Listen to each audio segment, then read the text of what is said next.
لک الحمد یا اللہ والصلاۃ والسلام علیک یا سیدی یا رسول اللہ۔ ناظرین محترم، قرآن مقدس کی 29ویں سورہ مبارکہ سورہ عنکبوت جو کہ مکیہ ہے، 20ویں اور 21ویں پارے میں موجود ہے۔ اس سورہ مبارکہ کی 2 آیات کا اردو ترجمہ تقابل کے ساتھ آپ کی خدمت میں پیش کرنے لگا ہوں، توجہ فرمائیے گا۔ آیت نمبر 3 ہے وَلَقَدْ فَتَنَّا الَّذِينَ مِن قَبْلِهِمْ فَلَيَعْلَمَنَّ اللَّهُ الَّذِينَ صَدَقُوا وَلَيَعْلَمَنَّ الْكَاذِبِينَ۔ 25 سال تک دارالعلوم دیوبند کا صدر المدرسین رہنے والا شخص مولوی محمود الحسن دیوبندی اس آیہ مقدسہ کا ترجمہ جن الفاظ میں کرتا ہے، ذرا توجہ کے ساتھ پوری یکسوئی کے ساتھ سماعت فرمائیے۔ اور ہم نے جانچا ہے ان کو جو ان سے پہلے تھے، سو البتہ معلوم کرے گا اللہ جو لوگ سچے ہیں، اور البتہ معلوم کرے گا جھوٹوں کو۔ اشرف علی تھانوی دیوبند کے اساتین میں سے ایک، 1863 سے 1943 اس شخص کا زمانہ حیات ہے۔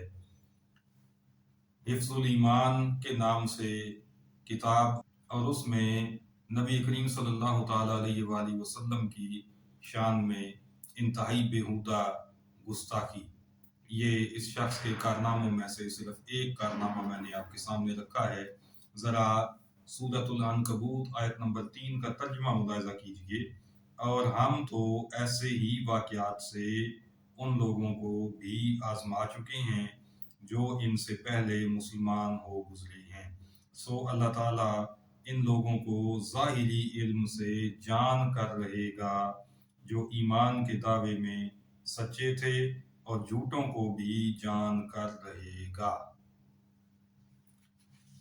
تیسرے نمبر پر پیش ہے محمد جوناگڑھی کا ترجمہ۔ یہ شخص غیر مقلدین میں سے ہے۔ اس کا تعارف دارالعلوم دیوبند کی زبان میں آپ کے سامنے پیش کر رہا ہوں۔ فتاوی دارالعلوم دیوبند، سوال نمبر 55618 ہے، مولانا محمد جوناگڑھی کون ہے؟ احسن البیان، جس کا ترجمہ جوناگڑھی اور تفسیر صلاح یوسف نے کی ہے، کے بارے میں علماء کی کیا رائے ہے؟ کیا میں اس کو اردو میں پڑھ سکتا ہوں؟ جواب ہے، یہ فتویٰ آئی ڈی ہے 1714-1441/B = 11/1435-U۔ یہ پورا حوالہ نمبر ہے اس فتوے کا۔ لکھتے ہیں، یہ انتہائی متعصب، بد زبان، فحش گو، غیر مقلد گزرا ہے۔ ہم نے بہت ساری کتابیں اس کی دیکھی ہیں، مگر احسن البیان نظر سے نہیں گزری اور نہ تفسیر صلاح یوسف نظر سے گزری۔ یہ شخص زیادہ حق سے ہٹا ہوا، اہل سنت والجماعت سے خارج ہے، خود بھی گمراہ ہے، دوسروں کو بھی گمراہ کرنے والا ہے۔ ایسے شخص کی کتاب پڑھنے کی ضرورت نہیں، عالم، محقق اور عالم باعمل کی کتاب پڑھنی چاہیے۔ واللہ تعالی عالم۔ دارالفتاء دارالعلوم دیوبند۔ ترجمہ ملاحظہ کیجئے۔ جوناگڑھی نے ترجمہ کیا ہے، ان سے اگلوں کو بھی ہم نے خوب جانچا، یقیناً اللہ تعالیٰ انہیں بھی جان لے گا جو سچ کہتے ہیں، اور انہیں بھی معلوم کر لے گا جو جھوٹے ہیں۔ چوتھے نمبر پر عبد الماجد دریابادی کا ترجمہ آپ کی خدمت میں پیش کر رہا ہوں۔ 1892 سے 1970 کا زمانہ ہے، اور ترجمہ کرنے کے بعد ان صاحب نے خود یہ اعتراف کیا ہے کہ میرا ترجمہ 75% اشرف علی تھانوی ہی کے ترجمے سے ماخوذ ہے۔ ملاحظہ کیجئے، اور ہم تو انہیں بھی آزما چکے ہیں جو ان سے قبل گزرے ہیں،